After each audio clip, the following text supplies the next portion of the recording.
Everyone, welcome back to my channel humanities concept. तो आज हम लोग द लास्ट लेसन स्टोरी पढ़ने जा रहे हैं। स्टोरी को हम लोग एक ही वीडियो में कवर कर लेंगे और अच्छे से सुनते जाना है, सारी स्टोरी समझ आ जाएगी। तो शुरू करते हैं the last lesson. About the author. Alphonse Daudet 1840 से 1897 was a French novelist and short story writer. Alphonse Daudet एक फ्रेंच नॉवलिस्ट हैं और शॉर्ट स्टोरी राइटर हैं। The last lesson is set in the days of the Franco Prussian war 1870 से 1871।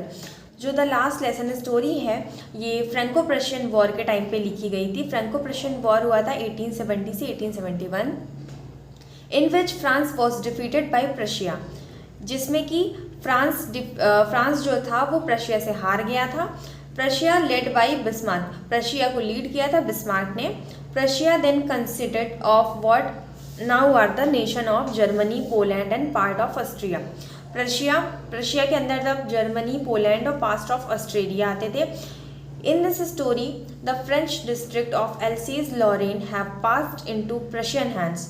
इस story में France के Alsace और Lauren district को प्रशिया को हैंड ओवर कर दिया था प्रशियन को, मतलब प्रशिया के पास ही डिस्ट्रिक्ट चली गई थी।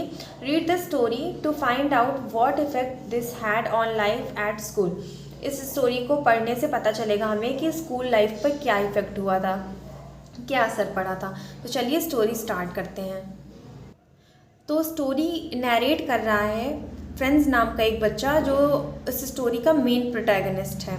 तो सबसे पहले हम अब स्टोरी स्टार्ट करते हैं। I started for school very late that morning and was in great dread of scolding, specially because M Hamel had said that he would question us on participles. मैं उस सुबह स्कूल के लिए काफ़ी देर हुआ और मुझे डर भी लग रहा था डांट पड़ने का, क्योंकि एम हैमल ने बोला था कि वो हम लोग से पार्टिसिपल्स पर क्वेश्चन करेंगे। And I did not know the first word about them, और मुझे उसके बारे में कुछ भी पता नहीं था। For a moment I thought of running away and spending the day out of doors. कुछ पल के लिए तो मुझे स्कूल जाने का, मतलब स्कूल स्किप करने का मन हुआ, बंक करने का मन हुआ और बाहर घूमने का मन हुआ। मतलब मैंने सोचा, फ्रेंड्स ये स्टोरी फ्रेंड्स नरेट कर रहा है तो उसी के हम लोग पॉइंट ऑफ व्यू से रीड करेंगे। It was so warm so bright, बाहर बहुत वार्म था, बहुत ब्राइट था। The birds were chirping at the edges of the wood and in the open field back of the sawmill the Prussian soldiers were drilling. चिड़िया चहचहा रही थी और प्रशियन सोल्जर्स खुले मैदान पर ड्रिल कर रहे थे और सॉमिल होता है जहाँ लकड़ी काटी जाती है। It was all much more tempting than the rule of participles. ये सब देखने में, मतलब ये सब पार्टिसिपल्स के रूल से तो बहुत ज़्यादा अट्रैक्ट कर रहा था मुझे। But I had the strength to resist and hurried off to go school. But मेरे पास ये ताकत थी, स्ट्रेंथ थी इन सब चीज़ों को रेजिस्ट करने की, और ये सब चीज़ें मैं रेजिस्ट करके स्कूल चला गया। When I passed the town hall, there was a crowd in front of the bulletin board. जब मैं टाउन हॉल से जा रहा था तो बुलेटिन बोर्ड के सामने भीड़ इकट्ठा थी। For the last 2 years, all our bad news had come from there. पिछले 2 सालों से सारी बुरी खबर ही यहाँ से आ रही थी। जैसे कि the lost battles, हारे हुए युद्ध, the draft, the order of the commanding officers, officers के लिए order. And I thought to myself without stopping what can be the matter now. मैंने बिना रुके अपने आप से, मतलब सोचा मैंने कि अब क्या मैटर हो सकता है। Then as I hurried by as fast as I could go, फिर मैं तेज़ी से चलने लगा जितना तेज़ मैं जा सकता था। The blacksmith Wachter who was there with his apprentice reading the bulletin called after me, don't go so fast bub, you will get to your school in plenty of time. फिर मैं जितना जल्दी हो सके उतना जल्दी जाने लगा और वहाँ पर बुलेटिन बोर्ड के सामने ब्लैक स्मिथ, जिसका नाम वॉचर था, वो भी खड़े थे और उन्होंने मुझसे बोला कि बच्चे इतना तेज़ मत जाओ और तुम समय से स्कूल पहुँच जाओगे। I thought he was making fun of me, मुझे लगा कि वो मेरा मजाक उड़ा रहे हैं। And reached M Hamel's little garden all out of breath, और मैं एम हैमल के गार्डन में पहुंच गया हाफते हुए। Usually when school begins, there was a great bustle which could be heard out in the street. No, usually जैसे school start होता था तो इतना शोरगुल होता था जो कि बाहर गलियों में भी, स्ट्रीट्स में भी सुनाई देता था. The opening and closing of desk, जैसे कि डेस्क का खुलना या बंद होना, और lesson repeated in unison, lessons के दोहराने की आवाज़, जैसे एक बच्चा पहले बोलता है फिर उसको सारे बच्चे रिपीट करते हैं उसको. Very loud with our hand over our ears to understand better, और हम अपने कानों पर हाथ रख के पढ़ते थे ताकि हमें ज़्यादा अच्छे से समझ आए क्योंकि इतना शोरगुल हो रहा होता था. And the teacher's great ruler rapping on the table, और जो टीचर की रूलर होती थी उसकी टेबल पर आवाज़ आती थी.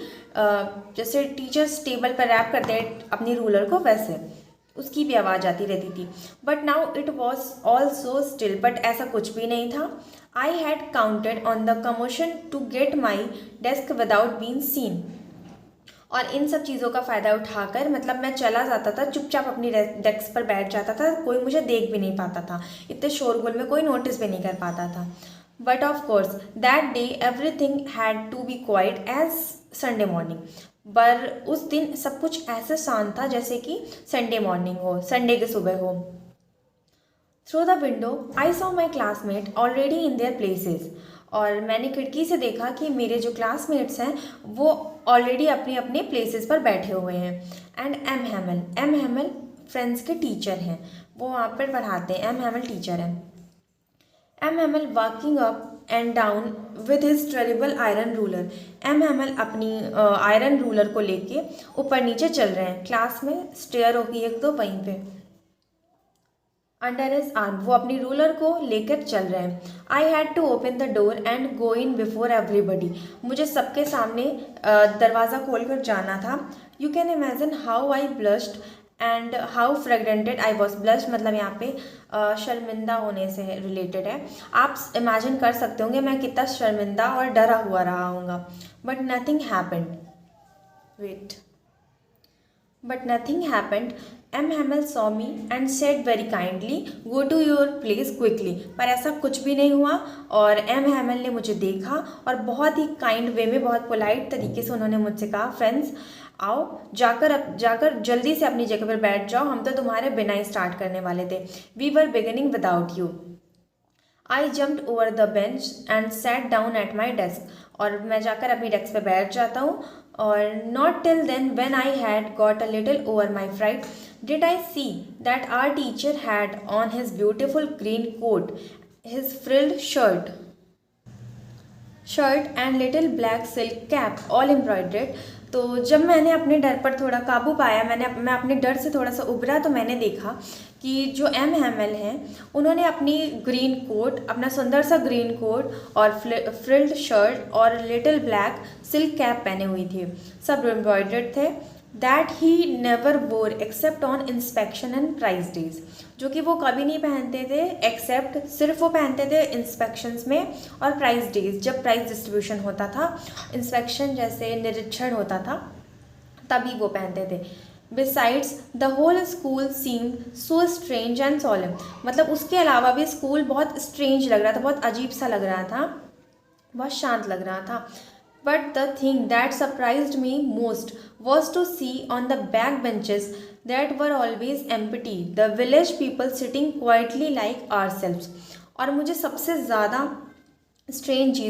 ज़्यादा जो सरप्राइज़ करा जो चीज़ वो ये थी कि जो बैक बेंचेस हमेशा खाली रहती थी, जो पीछे की बेंचेस हमेशा खाली रहती थी, उसमें आज विलेज, गांव के लोग बैठे हुए थे, बहुत मतलब शांत तरीके से बैठे हुए थे. और old Hauser with his 3 concerned had the former mayor, the former postmaster and several other besides. और उसमें कौन कौन बैठा था? ओल्ड हॉसर बैठे थे, और फॉर्मर बैठे थे, फॉर्मर मेयर बैठे थे, फॉर्मर बैठे थे, पोस्ट मास्टर और भी लोग बैठे थे. एवरीबडी लुक्ड सैड, और सभी उदास दिख रहे थे. And Hauser had bought an old primer, और जो हॉसर थे वो अपने साथ ओल्ड प्राइमर लाए हुए थे, मतलब जैसे पुरानी कोई किताब लाए थे, जो छोटे बच्चों की किताब होती है वो. Thumbed at the edges and he held it open on his knees, with his great specs lies across the pages. तो जो ओल्ड हॉसर बुक लाए हुए थे, ओल्ड प्राइमर, उन उसके जो किनारे थे, बुक के पेजेस के जो किनारे थे वो मुड़े हुए थे, और उन्होंने उस बुक को खोलकर अपनी नीज अपने घुटनों में रखा हुआ था, और वो अपने चश्मे के साथ उसको देख रहे थे, उन पेजों को पढ़ रहे थे। While I was wondering about it all, M. Hamel mounted his chair and in the same grave and gentle tone which he used to me, said, my children, this is the last lesson I shall give you. और मैं इन सब चीज़ों के बारे में सोच ही रहा था, उतने में ही एम हैमल अपनी चेयर पर बैठते हैं और बोलते हैं, उसी टोन पे बोलते हैं जैसे उन्होंने मुझसे बोला था, एकदम काइंड और जेंटल टोन में, कि मेरे बच्चों, ये हमारा लास्ट लेसन है जो मैं तुम्हें दूंगा, और the order has come from Berlin to teach only German in the schools of Alsace and Lauren.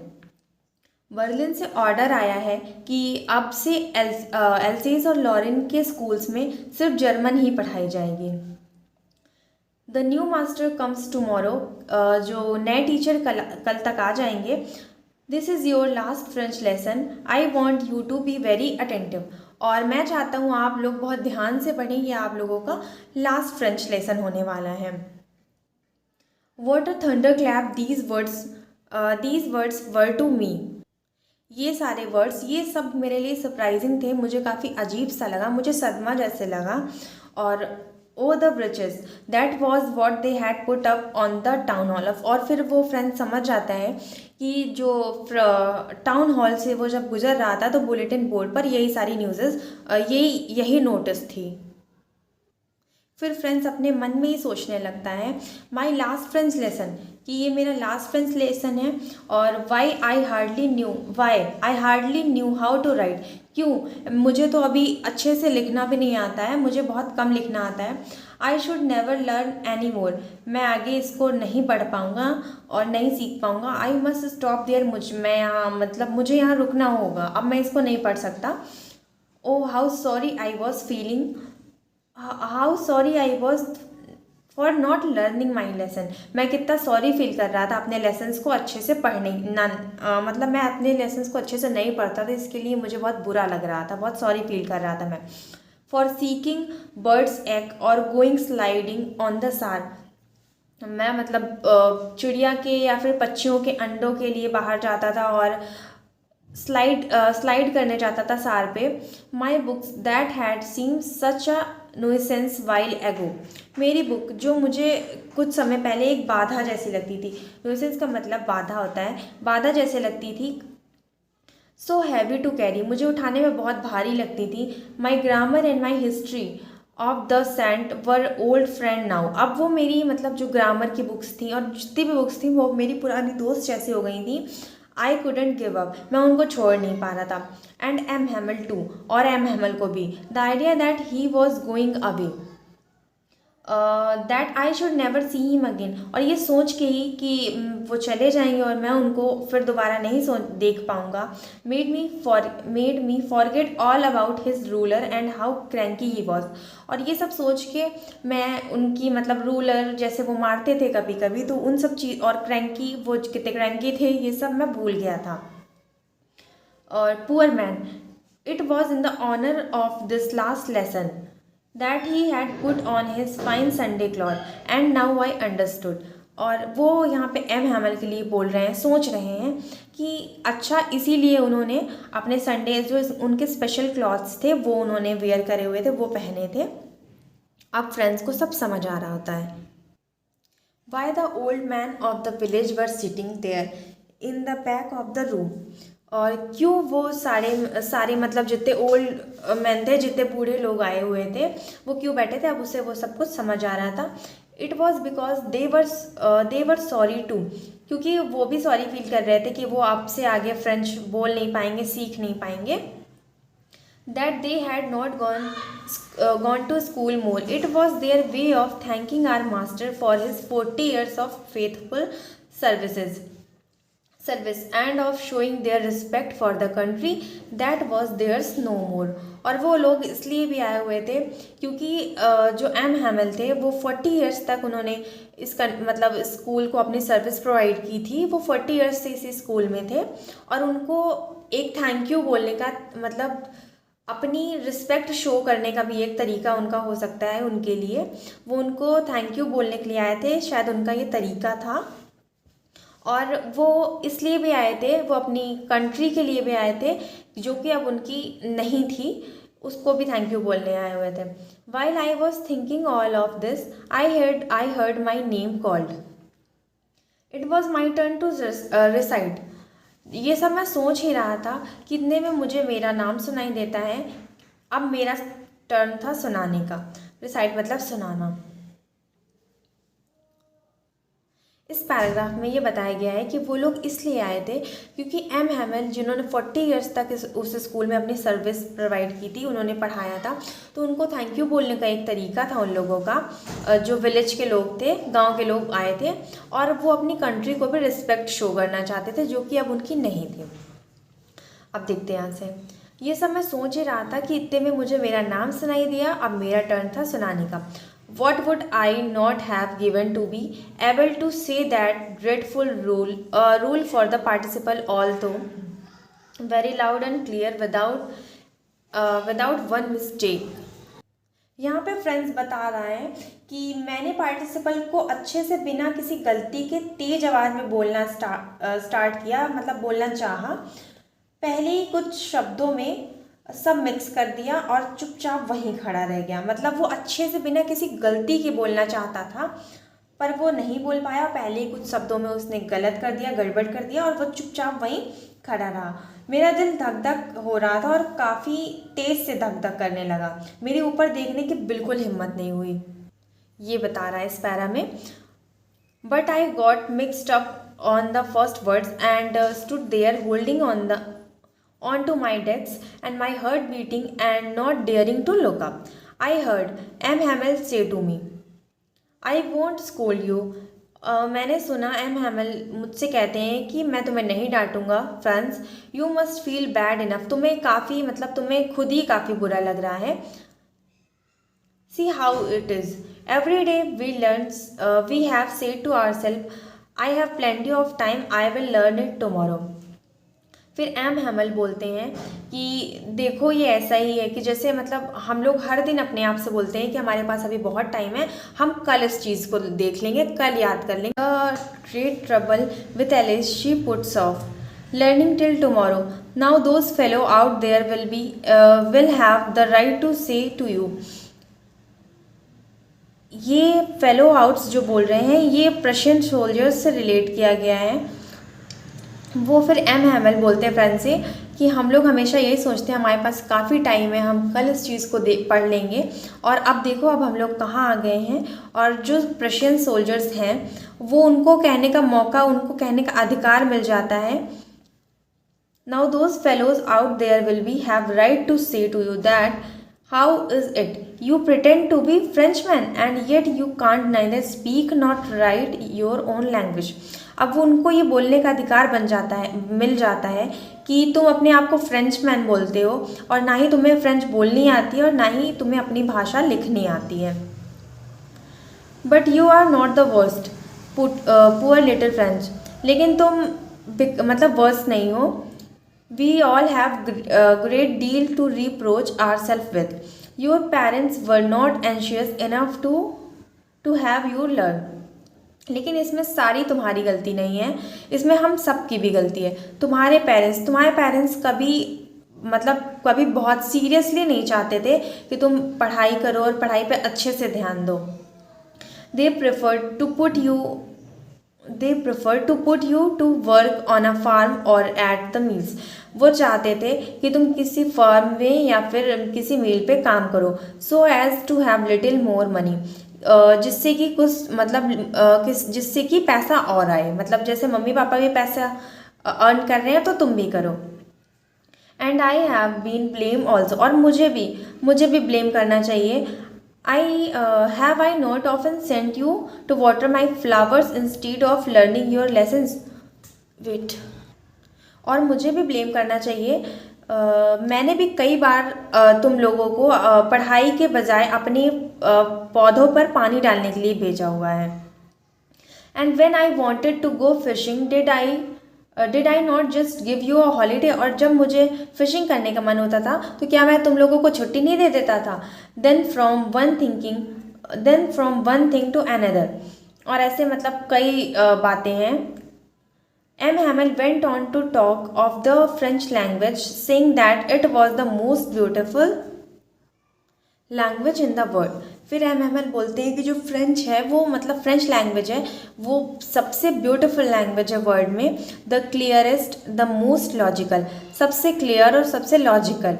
That we must guard it among us, और उसको हम लोगों को अपने साथ ले जाना है, मतलब अपने साथ रखना है। एंड नेवर फॉरगेट इट, और हमें कभी भूलना नहीं है। Because when a people are enslaved, as long as they hold fast to their language, it is as if they had the key to the prison. Slaves मतलब होते नहीं हैं, जैसे किसी को गुलाम या बंदी बना लिया जाता है उसको बोलते हैं। तो ये एम हैमल बोल रहे हैं कि जैसे जब किसी को स्लेव बना लिया जाता है तो उसको अगर अपनी लैंग्वेज आती है तो वो ऐसे काम करती है जैसे किसी जेल की चाबी की तरह काम करती है। Then he opened a grammar and read और आर लेसन। फिर वो ग्रामर की बुक ओपन करते हैं और लेसन को पढ़ाते हैं। I was amaze to see how well I understood it, और मैं अमेज था ये देखकर कि मुझे कितना अच्छे से सब समझ आ रहा है। All he said seems so easy I think too that I had never listen so careful. वो जो भी बोल रहे थे मुझे बहुत बहुत आसान लग रहा था, और ऐसा लग रहा था कि मैंने कभी ध्यान से केयरफुली सुना ही नहीं उनकी बातों को। And that he had never explained everything with so much patience, और शायद उन्होंने इतने अच्छे से और इतने पेशेंस के साथ, इतने धैर्य के साथ कभी समझाया ही नहीं।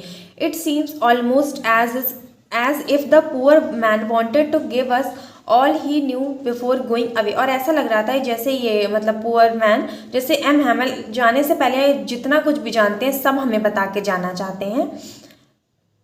And to put it all into our head at in one stroke, मतलब और वो चाहते हैं कि सब कुछ वो एक बार में ही मतलब वो सब कुछ बता के जाना चाहते हैं और एक बार में ही हमारे मतलब दिमाग में चला जाए।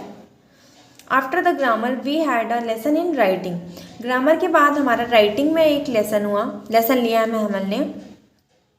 That day M Hamel had new copies for us, और उस दिन एम हैमल हमारे लिए नई नई कॉपीज लाए थे। Written in a beautiful round hand France Alsace, और उसमें मतलब अच्छी राइटिंग में, ब्यूटीफुल राइटिंग में लिखा हुआ था फ्रेंस Alice. They looked like little flag floating everywhere in the schoolroom, hung from the rod at the top of the desk. You ought to have seen how everyone set to work. और उस दिन मतलब बहुत सारे जितने भी लोग थे वो अपने काम पर बहुत बिजी थे और मतलब बहुत एकदम कंसंट्रेटली सब कुछ कर रहे थे। The only sound was scratching of the pen over the paper, और सिर्फ साउंड किस चीज़ की आ रही थी, पेन पेपर पर लिखने की आवाज़ें सिर्फ आ रही थी। Once some beetle flew in but nobody paid any attention to them, मतलब एक बार छोटे छोटे जो कीड़े होते हैं वो आ गए पर किसी ने उन पर ध्यान ही नहीं दिया। Not even the little ones, और जो छोटे बच्चे होते हैं, जो मतलब छोटे बच्चे इसलिए क्योंकि छोटे बच्चे ज़्यादा ध्यान देते हैं इन सब चीज़ों पे, तो उन्होंने भी ध्यान नहीं दिया। Who worked right on tracing their fish hooks, वो पेपर पर फिश बनाने पर लग रहे थे और वो भी अच्छे से अपना फिश बना रहे थे। As if that was French too, और ऐसा लग रहा था कि वो जो फिश है वो भी फ्रेंच है। On the roof the pigeons cooked very low and I thought myself will they make them sing in German, और मतलब जो pigeons थे छत पर वो भी बोल रहे थे, पर मैंने ऐसा सोचा कि आप क्या उन लोगों को भी जर्मन में ही बुलवाएंगे, ऐसा उसने सोचा। Whenever I looked up from my writing I saw M. Hamel sitting motionless, और जैसे ही मैं मतलब लिखते लिखते मैंने ऊपर देखा और मैंने देखा कि एम हैमल मोशनलेस, मतलब बिना किसी मोशन के अपनी चेयर पर बैठे हुए थे और मतलब बस देखे ही जा रहे थे। gazing at one thing, then at another, as if he wanted to fix in his mind just how everything looked in that little room, school room. मतलब एम हैमल एक के बाद एक चीज़ों को सिर्फ देखे ही जा रहे थे, जैसे कि वो सब कुछ अपने दिमाग पर बिल्कुल जैसे फिक्स करना चाहते हो कैसा क्या दिखता है. Fancy, for 40 years he had been there in the same place, with his garden outside the window and his class in front of him. मतलब जो एम हैमल थे वो 40 साल से यहीं पे थे और 40 साल से एक ही प्लेस पे थे, यहीं पर पढ़ाते थे. With his garden outside the window, और विंडो के बाहर उनका गार्डन में था, उनके क्लास के जस्ट सामने. जस्ट लाइक दैट, सब कुछ वैसा का वैसा ही था. Only the desk and benches had been worn smooth. सिर्फ क्या था कि जो डेस्क और बेंचेस थी वो पहले से ज़्यादा स्मूथ हो गई थी, क्योंकि उसमें कंटिन्यू लोग बैठते थे और काम करते थे, लिखते थे. The walnut trees in the garden were taller, और जो वॉलनट ट्रीज थे वो बड़े हो गए थे, लंबे हो गए थे. And the hoop vine that he planted himself twined about the windows to the roof. और जो hoop vine थी ये एक तरीके का प्लांट है जो उन्होंने खुद लगाया था, जो विंडो से लेकर रूफ तक चला गया था. How it must have broken his heart to leave it all. और वो मतलब उनका दिल कितना दुखी रहा होगा, दिल टूटा होगा उनका ये सब छोड़कर जाने पे. Poor man to hear his sister moving about in the room above. और जो उनकी बहन थी एम हैमल की, उनकी ऊपर रूम पे सामान पैक करने की या फिर इधर उधर चलने की आवाज़ें आ रही थी. Packing their trunks for they must leave the country next day, क्योंकि उन्हें अगले ही दिन कंट्री को छोड़ के जाना था. But he had the courage to hear every lesson to the very last. After the writing we had a lesson in history. लेकिन उन पे करेज था, उन पे हिम्मत थी, वो हम लोगों को पढ़ा रहे थे और राइटिंग के बाद उन्होंने हिस्ट्री में भी लेसन लिया. हम लोगों ने हिस्ट्री भी पढ़ी फिर. And then the babies chanted their ba be B बो बू. और मतलब उसके बाद जो बच्चे थे वो भी इस तरह पढ़ रहे थे. Down there at the back of the room, old Hauser had put his spectacles and holding his primer in both hand. और जो क्लास के पीछे हॉसर बैठे थे, ओल्ड हॉसर, उन्होंने अपना वो मतलब रो रहे थे, उनके हाथ में प्राइमर थी, छोटे बच्चों की जो बुक होती है उस तरीके का ही कुछ, और वो रो रहे थे. You could see that he too was crying, with his voice trembled with emotion, and it was so funny to hear him that we all wanted to laugh and cry. और उनकी आवाज़ मतलब थोड़ी सी उनकी आवाज़ जो निकल रही थी वो जैसे रो रहे थे, तो उनकी आवाज़ सुनकर रोना तो आ रहा था पर हंसी भी आ रही थी. वो थोड़ा अजीब तरीके से रो रहे थे. How well I remember it the last lesson. और फिर फ्रेंड्स अपने आप बोलते हैं, मतलब बोलते हैं कि मुझे कितने अच्छे तरीके से याद है हमारा last lesson. All at once the church clock struck 12, then the angels. मतलब फिर उसके बाद चर्च की क्लॉक पे 12 बज जाते हैं और फिर हम प्रेयर करते हैं. At the same moment the trumpets of the Prussian returning from drill sounded under our windows. मतलब हमें खिड़की से आवाज़ आ रही होती है उसी वक्त जो प्रशियन सोल्जर्स थे वो ड्रिल करके वापस आ रहे थे. ड्रिल मतलब प्रैक्टिस या एक्सरसाइज अपनी. M Hamel stood up very pale in his chair. I never saw him so tall. M Hamel अपनी चेयर से खड़े होते हैं और वो इतने लंबे मुझे पहले कभी नहीं लगे जितने आज लग रहे थे. माई फ्रेंड्स सेड ही आई. फिर वो बोलते हैं माई फ्रेंड्स. फिर उसके बाद वो आई बोलते हैं पर something choked him. He could not go on. फिर उसके बाद लेकिन उनका गला चोक कर मतलब वो नहीं बोल पाते हैं फिर आगे, क्योंकि जब इंसान दुखी होता है और रो रहा होता है अंदर से तो उसकी आवाज़ नहीं निकलती. तो वैसे ही उनके साथ भी हुआ कि वो आई बोले, फिर उसके बाद वो कुछ नहीं बोले.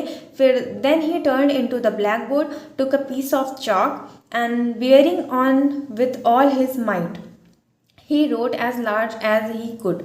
फिर वो जब बोल नहीं पाए, फिर वो ब्लैक बोर्ड की तरफ टर्न मुड़ जाते हैं और चौक का टुकड़ा उठा के उनकी मतलब जितनी पूरी ताकत से चौक उठाकर बोर्ड पे लिखते हैं वाइव ला फ्रांस, ये बोर्ड पे लिखते हैं, ये इम्पॉर्टेंट है। Then he stopped and learn his head against the wall, फिर वो रुक जाते हैं और अपने सर को दीवार की ओर झुका लेते हैं। And without a word he made a gesture to us with his hand, school is dismissed, you may go. मतलब वो फिर उसके बाद वो बिना कुछ बोले अपने हाथों से ही इशारा करते हैं, अपने हाथों से मतलब इशारा करते हुए करते हैं कि स्कूल ख़त्म हो गया है, अब आप लोग जा सकते हैं। तो यहीं पे स्टोरी ख़त्म हो जाती है। तो ये थी स्टोरी द लास्ट लेसन, जिसको हम लोगों ने पूरी स्टोरी को अच्छे से पढ़ लिया है। और अगर वीडियो अच्छी लगी हो तो लाइक कर देना और चैनल को सब्सक्राइब